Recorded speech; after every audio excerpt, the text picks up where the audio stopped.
Kagilagilalas. Karoon ako ng ng acute na UTI na after so many urinary tests, wala, hindi bumababa yung aking yung pus cells ko. Pati bacteria, wala nang baba. Rinasitahan ako ng mga antibiotics, wala rin. Ngayon, sabi ng sister ko na chief nurse states, talagang ganyan ang diabetic. Yung mga blood vessels mo nagsasara, hindi makalabas. Every time na may UTI ako, mayat pa yan, meron, puro antibiotics na lang.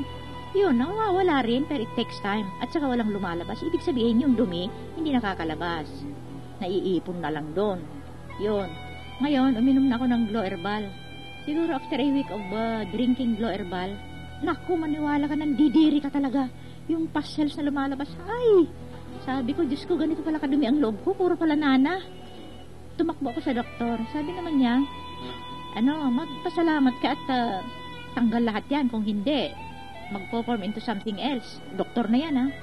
Tuloy mo, sabi.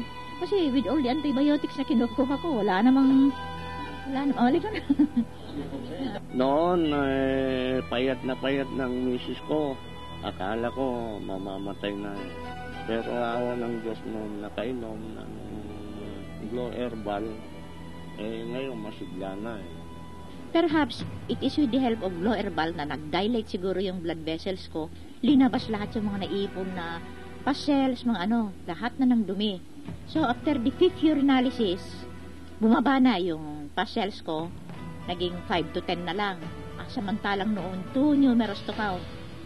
Bacteria ko, naging 1 to 3 na lang, samantalang too many, hindi mo na yata mabilang sa dami. So, alam ko ang nakatulong sa aking Glow Herbal.